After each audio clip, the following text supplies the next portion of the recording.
Okay, good morning. Today we'll discuss about the rolling contact bearings. It is also called as an anti-friction bearing. So let's start. See, rolling contact bearing means what? The bearing in which the contacting surface between two part is rolling type. Means one part rolls over the other part. That is called as rolling contact bearing, right? Now, how this anti-friction bearing or how this rolling contact bearing uh, is classified into different types. All the types we will discuss here, as well as we will cover some uh, terminology regarding the rolling contact bearing. So we will discuss first the terminologies of the rolling contact bearing. See, basic point पहिल्यांदा समजून घ्या की ह्या rolling contact bearing मध्ये काय असतं, एक part दुसऱ्या पार्टवरती रोल होतो. ओके, एक पार्ट दुसऱ्या पार्टवरती रोल होतो. मग रोल होण्यासाठी आपल्याला दोन गोष्टीची गरज पडते, आयदर बॉल्स और रोलर. एक तर तुमच्याकडे बॉल्स असतील किंवा रोलर असतील तरच काय होईल, एक पार्ट दुसऱ्या पार्टवरती रोल होऊ शकतो. ओके, सपोज बॉल असेल रोल होण्यासाठी तर त्याला आपण बॉल बेरिंग म्हणणार, आणि रोलर असतील रोल होण्यासाठी तर त्याला आपण रोलर बेरिंग म्हणणार. ठीक आहे, तर त्याच्याबद्दल आपण डिस्कस करणार आहे नंतर. पहिल्यांदा आपण टर्मिनॉलॉजी समजून घेऊ की कुठल्या कुठल्या टर्मिनॉलॉजी आपण या बॉल बेरिंग मध्ये यूज करतो. See, this is the simple diagram of the ball bearing in which you can understand how this ball bearing look like. Okay, आता बॉल बेरिंग तर मोस्टली तुम्ही आतापर्यंत कधी ना कधी बघितलीच असेल. त्या बॉल बेरिंग मध्ये कुठल्या कुठल्या गोष्टी आहेत, कुठल्या पार्ट आहेत, सगळं आपण डिस्कस करू. सी, बाय ऑब्झर्विंग दिस डायग्राम, ह्या डायग्रामला जर बघितलं तर तुम्हाला लक्षात येईल की सगळ्यात बाहेरचा जो कव्हरिंग आहे, सगळ्यात आउटर मोस्ट कव्हरिंग आहे, त्याला आपण म्हणतो outer race. This is called as a outer race or outer ring.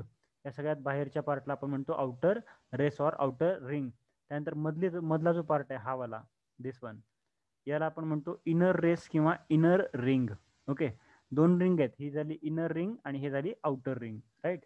आणि या दोन रिंगच्या मध्ये हा जे व्हाईट पोर्शन बाकी दिसतोय ना, that is nothing but what it is the space in which this particular balls are placed. He ball hai, okay, ball, this one ball, two, three, so many balls are placed here. In the diagram we have shown just 10 8 balls. Okay, and each ball is separated by means of other by the part called as a separator. म्हणजे इथं आपण separator वापरून आपण दोन पार्टला काय केलं किंवा दोन बॉलला सेपरेट केलेलं, वेगवेगळं केलेलं आहे. Okay, so how this is we have to discuss now. See, हे एक डायग्राम आपल्याला बघायला मिळते, सेम डायग्राम, फक्त वेगळा व्ह्यू आपल्याला बघायचा आहे इकडं, राईट. इकडे एक वेगळा व्ह्यू आहे, त्याचा क्रॉस सेक्शन तोडल्यानंतर असं दिसतो तो, राईट. आणि ह्यामध्ये ही जी काही पोर्शन आहे व्हाईट पोर्शन, इथं काय असणार आहे, here shaft we are going to place. इथं आपण शाफ्ट बसवणार आहे. म्हणजे आता कसं असतं, या मधल्या पार्टमध्ये शाफ्ट बसवतो आपण, बरोबर. तो शाफ्ट या रिंगला एकदम फिक्स असतो, पॅक असतो. शाफ्ट फिरला की ही रिंग फिरते, बरोबर आहे. ही पण रिंग त्या शाफ्टला कनेक्टेड असल्यामुळे ही फिरते. पण ही कशावरती रोल होते, या बॉल्सवरती रोल होते, बरोबर आहे. कारण की बाहेरचं जर रिंग आहे तिथं फिक्स असते, ती नाही हलणार. पण ही मधली रिंग मात्र हलणार आहे, फिरणार आहे. ती कशावरती फिरणार आहे, या बॉल्सवरती फिरणार आहे. Okay, so this particular is the arrangement called as a ball bearing arrangement. Okay, याला आपण बॉल बेरिंगची अरेंजमेंट म्हणतोय. आपण सगळे पॉईंट बघितले, आउटर रेस कोणाला म्हणायचं, इनर रेस कोणाला म्हणायचं, बॉल्स कोणाला म्हणायचं, सेपरेटर्स कोणाला म्हणायचे, बघितलं आपण. Okay, now next point, some other theoretical points we have to learn here regarding the ball bearings किंवा just roller bearing. Combinedly roller bearing बद्दल आपल्याला पॉइंट्स बोलायचे. कुठले आहेत बघा, most balls and roller bearing consist of ring with race, that is inner ring and outer ring, and rolling element either ball or roll, and cage in between the inner and outer race there are balls or rollers as shown in the figure. आपण figure मध्ये बघितल्याप्रमाणे तुम्हाला सांगितलं होतं मी की काय, या bearing मध्ये दोन रिंग्स आहेत, म्हणजे एक आउटर रिंग आहे आणि एक इनर रिंग आहे. आणि आउटर रिंग आणि इनर रिंग दोघांच्या मध्ये आपण काय केलेलं आहे, बॉल्स बसवलेत किंवा रोलर्स बसवलेत. जर बॉल बसवले असेल त्याला आपण बॉल बेअरिंग म्हणतो, आणि रोलर असतील तर रोलर बेअरिंग म्हणतो. Okay, then number of balls and rollers are used, and these are held at the proper distances by retainers or separators. आपण ऑलरेडी हा पण पॉईंट डिस्कस केला की बॉल बेअरिंग असेल तर त्या दोन बॉलमध्ये किंवा दोन बॉलला एकमेकांपासून वेगळं करण्यासाठी एक पार्ट आपण वापरला, त्याला आपण सेपरेटर म्हटलं किंवा रिटर्नर म्हटलं, है ना. Inside the bearing there are so many n number of balls are present, but each ball is separated by means of a separator or retainer किंवा सेपरेटरचा वापर करून आपण याला एकमेकांपासून दूर केले. तसंच रोलर असेल, रोलर बेरिंग असेल तर रोलरला पण आपण एकमेकांपासून दूर ठेवलेलं आहे. Okay, next one see snap ring or retainer are thin strips and is usually into two parts which are assembled after the balls have been properly spaced. इथं आपण स्नॅप रिंग सुद्धा वापरलेले आहेत जेव्हा की आपण या दोन बॉल्सला किंवा दोन रोलर्सला सेपरेट करतो तेव्हा त्याच्यामध्ये पण स्नॅप रिंगचा वापर करतो. Cage separates the rolling elements at the regular intervals, holds them in a place within the inner and outer raceway and allows them to rotate freely. म्हणजे केज जो आहे तो केज सेगमेंट कायसाठी वापरला आपण या रोलिंग एलिमेंटला रेग्युलरली होल्ड करण्यासाठी किंवा इनर आणि आउटर रेसवेला पकडून ठेवण्यासाठी आपण याचा वापर केला किंवा याला रोटेट करण्यासाठी या केजचा वापर केलेला असतो. Right, then these are some basic points, just keep in mind. बाकीचे सांगितलेले आहेत जसं की face on which rolling element roll is called as a raceway surface. म्हणजे असा सरफेस ज्याच्यावरती रोलिंग एलिमेंट रोल होतो त्याला आपण काय म्हणतो, रेसवे, है ना, रेसवे सरफेस आपण म्हणतो. Okay, so this are the point, just keep in mind. Then this rolling element classified into two type. Rolling element जे आहेत हे दोन टाईपमध्ये क्लास होतात, डिवाइड होतात. नंबर एक म्हणजे बॉल्स आणि नंबर टू म्हणजे रोलर्स. बॉल आणि रोलर्स या दोन एलिमेंट मध्ये याला आपण क्लासिफाय केलं. बॉल वापरले असेल तर बॉल बेरिंग म्हणायचं, रोलर वापरले असेल तर रोलर बेरिंग म्हणायचं. Then rollers come in 4 types. हे रोलर जे आहेत हे 4 टाईपचे असतात. कुठले कुठले? Cylindrical roller, needle, tapered and spherical. Then next one, balls geometrically contact with the raceway surface of inner and outer rings at the point, and while the contact surface of roller is line contact. Me simple फंडा सांगतो याच्या पाठीमागे काय. Ball bearing मध्ये balls रेसवे सोबत contact मध्ये येतात आणि त्यांचा कॉन्टॅक्ट कसा असतो, पॉइंट कॉन्टॅक्ट असतो. म्हणजे कसं माहिती काय, बघा तुम्हाला डायग्राम काढून दाखवतो म्हणजे लक्षात येईल. समजा ही रेसवे आहे, हे आउटर रेस आहे, ठीक आहे, आणि याच्यामध्ये आपल्याला काय करायचं आहे, बॉल बेरिंग बॉल्स काढायचे आहे ना. आता आपण बॉल्स जर आपण वापरलं या दोघांच्या मध्ये तर कसे आपल्याला बघायला मिळतील. समजा हे एक आहे हा दुसरा एक वे आहे, राईट. याला लक्षात, हे आउटर रेस, हे इनर रेस. इनर आणि आउटर दोघांच्या मध्ये कोण असते, बॉल्स असतात, राईट. ह्याच्यामध्ये बॉल असणार आहे. तर दिस पर्टिक्युलर बॉल इज लाईक दिस, है ना. तो बॉल असा असणार आहे. म्हणजे इथं बॉल इकडचा भाग टच नाही झाला पण हा टच मध्ये आहे. इथं काय होईल, एका पॉइंट मध्ये हा टच होईल ना. It is touching in one point only. एकाच पॉइंट मध्ये हा टच होतो, राईट. म्हणजे लोड कुठं पडणार आहे, एका पॉइंट वरती पडणार आहे, right.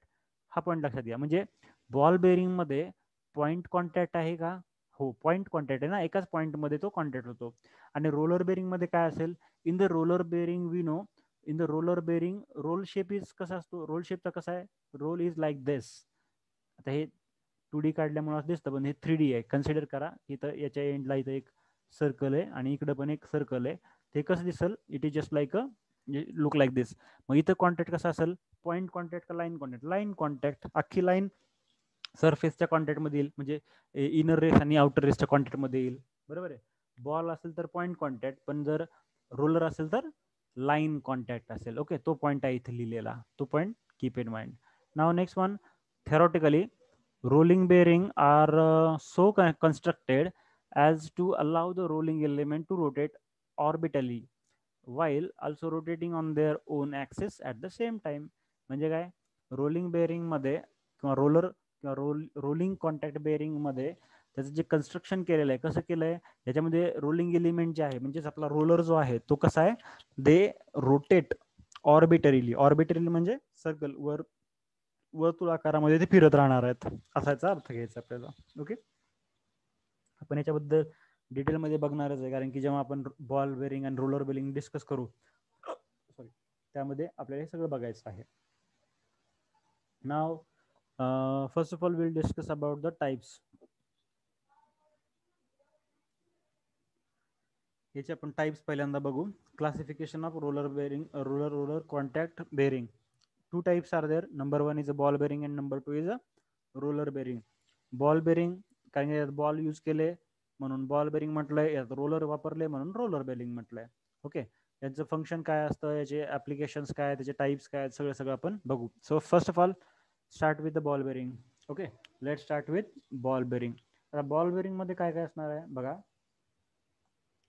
The ball bearing, in the ball bearing, rolling element is a spherical balls which permit relative motion between contacting parts. म्हणजे इथं काय, आता नावातच आहे, बॉल बेरिंग मध्ये बॉल्स आपण वापरणार आहे आणि रोलर बेरिंग मध्ये रोलर आपण वापरणार आहे. मग इथं बॉल बेरिंग मध्ये काय वापरणार, बॉल्स वापरणार आहे, राईट. आता त्याचे बरेचसे टाइप्स पडलेले आहेत, ते टाइप्स आपण वन बाय वन बघूयात. आता आणखीन एक महत्वाचा मुद्दा, म्हणजे इथं बॉल बेरिंग मध्ये तुम्ही बॉल वापरणार आहे, म्हणजे एक सिंगल बॉल वापरणार आहे का पेअर वापरणार आहे. पेअर, आता बॉल म्हणजे कसं माहिती आहे का बघा, समजा आउटर रेस आहे किंवा इनर रेस आहे, त्याच्यामध्ये एका जागेवरती एकच बॉल आहे, किंवा मग थोड्या अंतराने दुसरा बॉल आहे, थोड्या अंतराने तिसरा बॉल आहे, लाईक दॅट. पण त्याची एक अख्खी लाईन, एकच लाईन असेल तर त्याला आपण सिंगल लाईन म्हणतो किंवा सिंगल रो म्हणतो. पण अशा मल्टी रोज पण असू शकतात, म्हणजे बॉल्स वापरलेत पण त्यांची रोज समजा 2-3 रोज आपण यूज केल्या, 2 डबल रोज, ट्रिपल रोज, मग त्या आपण त्या नाव तसे नाव देणार. जसं की सिंगल रो असेल तर single row ball bearing, double row असेल तर double row ball bearing, triple असेल तर triple row ball bearing. Okay, like that. So see, there are so many types of ball bearing. Let's start with the different types. Number one is a single row dip groove ball bearing. पहिलंच type आहे ते म्हणजे single row deep groove ball bearing. The single row म्हणजे एक row आहे आणि ball bearing आहे. Okay, कसं कसं असतं त्याचं आपल्याला सगळं डिस्कस करायचं, त्याची डायग्राम बघायची प्लस त्याची अरेंजमेंट पण बघायची. पहिल्यांदा एकदा डायग्राम बघून येऊ आणि नंतर पुन्हा आपण पॉईंट वाईज वापस जाऊ. बघा, single row deep groove ball bearing, त्याची डायग्राम ही अशा पद्धतीची असणार आहे. Single row deep groove ball bearing. Okay, म्हणजे काय, ॲज युजल तुमचं इनर रेस, आउटर रेस, ह्यामध्ये बॉल, त्यानंतर हे केज असणार आहे, हे फेस असणार आहे, हे शिल्ड आहे, हे सगळ्या गोष्टी असतील तिथं. फक्त फरक काय आहे, तर सिंगल रो म्हणजे या बॉल्सची एकच रो आहे. Okay, these balls are present in a single row, that's why called as a single row deep groove ball bearing. Okay, so one by one we will discuss. See, single row deep groove ball bearing मध्ये काय काय सांगणार आपण, तर बघा, deep groove ball bearing are widely used in the variety of fields. Variety of म्हणजे वेगवेगळ्या field मध्ये आपण याचा वापर करतो. Second, deep groove ball bearing includes shield bearing and sealed bearing with grease make them easier to use. म्हणजे आपण बघा, सील या डीप ग्रुप बॉल बेरिंग मध्ये शिल्ड बेरिंग आणि सील्ड बेरिंग हे दोन्ही आपण यूज करतो. आपण त्या डायग्राम मध्ये बघितलं, पुन्हा डबल दाखवतो मी. सीलिंग केलेली आहे किंवा शिल्ड प्रोव्हाइड केलेली आहे आणि त्याच्यासोबतच काय ग्रीस पण टाकलेला आहे किंवा ग्रीस लावलेला आहे. So what will happen, that ball will fix there in a proper way. Then diagram of single row deep groove bearing is shown there. Deep groove ball bearing also include, या deep groove ball bearing मध्ये काय असतं आणखीन, the races are offset and maximum number of balls are placed between the races. म्हणजे races आहेत आणि त्याच्यामध्ये maximum number of balls आहेत. बॉल्स म्हणजे काय, छर्रे, स्टील बॉल्स है ना. Steel balls in Marathi we call it as a छर्रे, है ना. आपण बघितलं असेल सायकलचं बेरिंग आहे, सायकलच्या बेरिंग मध्ये पण आपल्याला बारीक बारीक छर्रे बघायला मिळतात, त्याची साईज वेगवेगळी असते, like that. See, the races are then centred and balls are symmetrically located. म्हणजे जे रेसेस आहेत, म्हणजे आउटर रेस असेल, इनर रेस असेल, त्याला आपण एकदम व्यवस्थित सिमेट्रिकली बसवतो आणि त्याच्यात सगळे बॉल्स आपण प्लेस करतो, right. Then this type of bearing is not self aligned. ही जी बेरिंग आहे ही सेल्फ अलाइन नाही. सेल्फ अलाइन म्हणजे एका लाईन मध्ये स्वतःची स्वतः येते का, नाही. That's why accurate alignment between shaft and housing bore is required. ही सेल्फ अलाइन असती तर काय झालं असतं, तुम्हाला याला ऍडजस्टमेंट करायची गरज पडली नसती, हे ऑटोमॅटिक ऍडजस्ट झालं असतं. पण हे सेल्फ अलाइन नाहीये, म्हणून शाफ्ट आणि हाऊसिंग बोर या दोघांना एका लाईन मध्ये आणण्याचं काम हे आपलं आहे. Okay, then expansion compensating bearings which absorb the dimension variation of the bearing fitting surface due to housing temperature and bearing that are able to withstand contamination in the lubricating oil. म्हणजे काय बघा, simple अर्थ असा घ्यायचं की the expansion compensating bearing which absorb dimension variation of the bearing fitting surface due to housing temperature. म्हणजे काय होतं, compensating bearing with absorb dimension variation. म्हणजे सिंपल गोष्ट आहे की जर एक्सपान्शन वगैरे झालेलं असेल किंवा होत असेल तर त्या ठिकाणी फिटिंगला थोडासा प्रॉब्लेम येणार आहे किंवा त्याला हाऊसिंग करण्यात किंवा बसवण्यामध्ये टेम्परेचर व्हेरिएशन झाल्यामुळं किंवा काही एक्सपान्शन झाल्यामुळे या डायमेन्शनमध्ये प्रॉब्लेम येऊ शकतो. किंवा आणखीन एक म्हटलं की contamination in the lubricating oil, this bearing that are able to withstand म्हणजे काय, तिथं तसंच राहणं, टिकणं. कधी टिकतं हे, when the contamination in lubricating oil is there.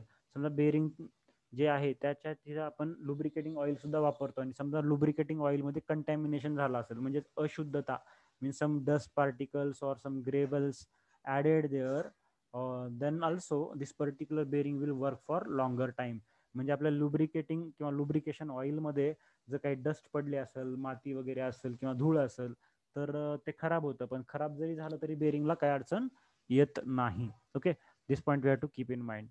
And the very important point is this, load carrying capacity of ball bearing is related to the size and number of the balls. म्हणजे load carrying capacity कशावर depend असते, load carrying capacity ही किती load आहे त्याच्यावरती depend आहे, number एक. Number दोन, त्या बेरिंगची साईज किती आहे ते पण महत्वाचं आहे. समजा बेरिंगची साईज छोटी असेल तर कमी लोडच उचलू शकतं ते, राईट. हा एक पॉईंट. दुसरा आणखी महत्वाचा पॉईंट आहे म्हणजे how many number of ball are present. Okay, how many number of balls are present there, right. किती बॉल्स तिथं प्रेझेंट आहेत त्याच्यावरती सुद्धा आपल्याला लक्ष ठेवावं लागतं. म्हणजेच काय, suppose the number of balls are less, then obviously force applied there or load carried there also less. जर नंबर ऑफ बॉल्स कमी असतील तर लोड कॅरी सुद्धा कमीच करणार ना. पण समजा नंबर ऑफ बॉल्स जास्त असतील तर तो जास्ती लोड कॅरी करेल. So this all are the point which you have to keep in mind regarding ball bearing. Okay, sorry, single row deep groove ball bearing हे आपण बघितलं, कारण एकच लाईन आहे याच्यामध्ये. आता पुढचा पॉईंट आहे आपला तो म्हणजे अँग्युलर कॉन्टॅक्ट बेरिंग. आता अँग्युलर कॉन्टॅक्ट बेरिंग मध्ये काय सांगणार आपण, सिंपल फंड आहे, एक गोष्ट क्लिअर होते. Angular contact bearing means this particular ball are in contact with the races with certain angle, काहीतरी अँगल मध्ये ते टच मध्ये असतील. तर बघू आपण वन बाय वन काय काय पॉईंट आहे त्याच्यामध्ये. सी डायग्राम इज लाईक दिस. या इथं आपण अख्खा पूर्ण बेरिंग नाही काढली, फक्त एक बाजू काढली, अर्धीच बाजू काढली, अर्धी बाजू खालची आपण काढली पण नाही, ड्रॉ पण नाही केली. Okay, this is for just for the understanding purpose. Now see the line that unite point of contact of inner ring ball and outer ring runs at certain angle, contact angle in the radial direction. याचा अर्थ काय बघा, line that unite, अशी line जी unite करते कशाला, point of contact of inner ring ball and outer ring. म्हणजे अशी line, हे बघा, ही लाईन जी इनर रिंग म्हणजे हे वाला, दिस वन मला मी शो करतो, दिस इज इनर रिंग, राईट. याला पण इनर रिंग म्हटलं, याला पण आउटर रिंग म्हटलं. हा आपला बॉल आहे, हे इनर रिंग, आउटर रिंग आणि बॉल या तिघांना जोडणारी जी लाईन आहे तर ती line. Okay, what is this, runs at certain angle, contact angle in the radial direction. म्हणजे या तिघांना जोडणारी जी लाईन आहे ना ही थोड्याशा अँगल मध्ये तुम्हाला बघायला मिळते, राईट. कसं कसं आहे बघा, तुम्ही लक्षात येईल तुम्हाला या डायग्राम मध्ये. तुम्ही जर नीट पाहिलं तुम्हाला लक्षात येईल, एक व्हर्टिकल लाईन आहे अशी. ओके, याशी, सॉरी हे नीट नाही आलं, एक मिनिट डबल काढतो. एक व्हर्टिकल लाईन आपल्याला बघायला मिळते इथं, इथून इथपर्यंत. ओके, आणि आणखीन एक तिथे एक लाईन आहे जी की तुम्हाला अशी पण बघायला मिळते इथं. ओके, हे आज उलट हायलाइट केल्यामुळे ते दिसत नाही नीट, तिथं बघा काय दाखवलं होतं. ओके, इथं आपल्याला थोडासा अँगल दिसतोय, right. The race are provided with shoulder that is higher and lower in such way that line through contact points of the ball makes an acute angle with the bearing shaft. म्हणजे हे जे काही balls आहेत हे bearing shaft सोबत थोडासा angle बनवतात. तर तो अँगल हे कोण बनवतात, हे बॉल्स बनवतात. कोणासोबत बनवतात, या शाफ्ट सोबत बनवतात. Okay, generally this bearing are designed with the 3 contact angles. ह्या ज्या बेरिंग आहेत ह्या 3 कॉन्टॅक्ट अँगल मध्ये बनवलेल्या असतात. कशा, angular contact bearing are suitable for heavy axial load because of larger number of rolling elements and it can withstand higher radial load. म्हणजे आपल्याला एक गोष्ट कळाली, काय कळालं, अँग्युलर कॉन्टॅक्ट बेरिंग जे आहे ना दे आर सुटेबल, म्हणजे हे चांगले आहेत कुणासाठी, हेवी ॲक्शियल लोडसाठी. म्हणजे these are used for heavy axial load okay, जेव्हा खूप जास्त ऍक्सियल लोड पडतो तेव्हा अँग्युलर कॉन्टॅक्ट बेरिंग आपण यूज करतोय, right. It can withstand higher radial load. Higher radial load जेव्हा पडतो तेव्हा सुद्धा आपण याचा वापर करू शकतो. Okay, then see angular contact ball bearing can support axial load. Angular contact bearing वरती ऍक्सियल लोड सुद्धा सपोर्ट करता येतो किंवा तो पण बेअर करता येतो, but can not be used for single bearing because of the contact angle. म्हणजे याला आपण अँग्युलर कॉन्टॅक्ट मध्ये ऍक्सियल लोड जेव्हा पडतो तेव्हा आपण याला वापरतो खरं, पण सिंगल बेरिंगच्या वेळेस याला वापरत नाही. का नाही वापरत? कारण की अँगल ऑफ कॉन्टॅक्ट हा महत्वाचा मुद्दा तिथे येणार झाला, राईट. त्यामुळं मग काय होऊ शकतं, तो ती पर्टिक्युलर बेरिंग किंवा तो काही बॉल जो असेल तो खराब होऊ शकतो, डॅमेज होऊ शकतो लोड पडल्यामुळे. त्यामुळे सिंगल बेरिंग मध्ये आपण याचा वापर करत नाही. Okay, then they must instead be used in pairs or in combinations. म्हणजे एकटे एकटं हे वापरत नाही आपण. हे कसं वापरतो? They are mostly use in pairs. Pairs म्हणजे जोडी किंवा कॉम्बिनेशन मध्ये, राईट. दोन किंवा दोनपेक्षा जास्त एलिमेंट आपण किंवा दोन किंवा दोनपेक्षा जास्त बॉल्स आपण तिथं वापरतो, राईट. सिंगल नाही वापरत आपण, त्याला पेअर्स मध्ये वापरतो शक्यतो. Then see they must instead be used in pairs. See these bearings used in pair to take axial load in both direction. दोन्ही डायरेक्शन मध्ये तुम्हाला ऍक्सियल लोड न्यायचा असेल तर त्यासाठी आपण याचा वापर केलेला आहे. कसा? पेअर्स मध्ये. पेअर म्हणजे जोडी, म्हणजे एका ठिकाणी तुम्ही एक बॉल नाही वापरणार तर दोन बॉल वापरणार. Okay, that is called as a pair. Keep in mind apart from this also some points are there. Now next is self aligning bearing. पुढचा पॉइंट आहे आपला तो म्हणजे self aligning bearing. The self aligning bearing मध्ये कसं असणार आहे बघा, मी तुम्हाला आता सांगितलं होतं की two balls are used pair मध्ये वापरायचे. मग पेअर मध्ये म्हणलं की असं एक बॉल दुसरा बॉल आहे ना, एकाच ठिकाणी जोडून नाही, मग थोडा गॅप असेल, पुन्हा आणखी दोन बॉल असतील, पुन्हा थोडा गॅप असेल, पुन्हा आणखी दोन बॉल असतील, लाईक दिस. आता सेल्फ अलाइनिंग म्हणजे काय? That means these balls are align in a line by means of theirselves itselves. ते स्वतः एका लाईन मध्ये अलाइन झालेत. ओके, बघा figure shows self aligning double row ball bearing. आता फिगर मध्ये आपल्याला बघायला मिळतं, याला आपण self aligning double row ball bearing म्हटलं. ओके, डबल रो का? कारण की दोन बॉल आहेत ना ॲट अ टाइम, म्हणून डबल रो बॉल बेरिंग म्हटलं. कसं कसं बघा, inner surface of the outer race is a part of sphere. म्हणजे काय? या आउटर रेसचा आतला भाग हा स्पियरचा भाग आहे, राईट. म्हणजे बघा, inner surface of outer race, या आउटर रेसचा आतला सरफेस काय? Is a part of sphere. हा स्पियरचा भाग आहे, या गोलचा भाग आहे. Okay, the inner race and balls with cage can freely rolls and adjust itself to angular misalignment of the shaft. म्हणजेच काय? इनर रेस आणि बॉल जे आहेत ना, हे केज मध्ये आपण अशा फ्रीली रोल होणार आहेत, फिरणार आहेत, right. And they are adjusted themselves angular misalignment of the shaft. म्हणजे ते स्वतःला काय करणार? ऍडजस्ट करणार आहेत अशा पद्धतीनं की अँग्युलर मिसअलाइनमेंट होणार नाही. Okay, they will adjust itself to angular misalignments of the shaft. Now see, self aligning चा सिंपल अर्थ समजून घ्या. सेल्फ अलाइनिंग म्हणजे स्वतः ते एका लाईन मध्ये येतात. आणखीन काय? It can withstand small amount of shaft misalignment. हे थोडक्यात जर शाफ्टची मिसअलाइनमेंट थोडी होत असेल तर it's okay, it is permitted. ते तेवढ्याला काही अडचण येणार नाही. ते छोटी मिसअलाइनमेंट किती डिफ्लेक्शन शाफ्टची अबाउट 2 to 3 डिग्री, म्हणजे 2 ते 3 डिग्री जर शाफ्ट मिसअलाइन झाला, थोडासा त्याची जी डायरेक्शन होती त्यापेक्षा थोडासा 2 किंवा 3 डिग्री मध्ये जर शिफ्ट झाला तरी सुद्धा चालेल, काही अडचण येणार नाही. These are externally self aligning bearings and internally aligning bearing. म्हणजे काय? These are externally self aligning bearing and internally aligning bearing. Self aligning म्हणजे काय? एक्सटर्नली सेल्फ अर्थ असतो स्वतः, अलाइन म्हणजे काय? एका लाईन मध्ये. म्हणजे हे बॉल्स असतील ते काय होतात? एका लाईन मध्ये येतात. कसे? Externally self aligning and internally aligning bearing, right. Externally self align आहेत आणि इंटरनली आपल्याला अलाइन करावे लागतात. They are used in agricultural machines. म्हणजे हे जे काही बेअरिंग आहेत आपण ऍग्रिकल्चरल मशीन्स मध्ये वापरतो, रेल्वे ऍक्सेल्स मध्ये, then railway axle box and ventilators, या सगळ्या ठिकाणी याचा वापर आपण करतो. Then next type of angular contact bearing is double row angular contact bearing. आता डबल रो म्हणजे काय, याच्यामध्ये दोन रोज असतील, सिंपल आहे.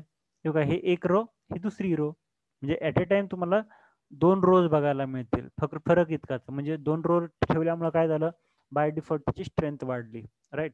जसं की सिंगल रो मध्ये आपण बघितलं की एकाच रो वरती किंवा एकाच बॉल वरती जास्त लोड पडायचा, पण इथं तो लोड काय झाला, डिस्ट्रीब्यूट झाला ना. Half portion on this ball, half portion on this ball, automatically load is divided, so automatically life will be double. Okay, so बघा, double row angular contact bearing काय काय सांगणार याच्याबद्दल. डबल रो मेड रॅडियल और angular contact between the ball and race. Ball and race सोबत हे कसला contact करतात, अँग्युलर कॉन्टॅक्ट करतात किंवा रॅडियल कॉन्टॅक्ट करतात. Angular contact means with certain angle and radial means along the radius. Okay, and the inner and outer rings are combine in single unit. म्हणजे inner आणि outer ring हे काय केले, एकाच युनिटमध्ये, सिंगल युनिटमध्ये आपण कंबाईन केलेलं आहे. The contact angle of double row angular contact ball bearing is about 25 degree. म्हणजे याच्यामध्ये जे बॉल बेरिंग मध्ये जे बॉल्स यूज केलेले आहेत त्यांचा कॉन्टॅक्ट कोणासोबत, या सर्फेसेस सोबत किती डिग्रीमध्ये असतो, 25 डिग्रीमध्ये असतो, 20 डिग्रीज मध्ये, राईट.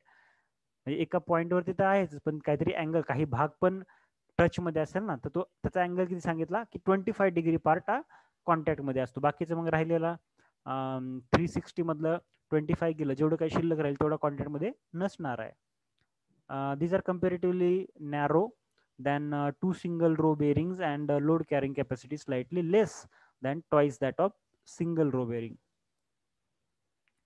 म्हणजे काय सांगितलं आपल्याला याच्यात, हे सांगतायत की याची जी लोड कॅरिंग कॅपॅसिटी आहे ही स्लाइटली कमी आहे, आणि येस, काय म्हटलेलं आहे, two single row bearings and load carrying capacity slightly less than twice that of single row bearing.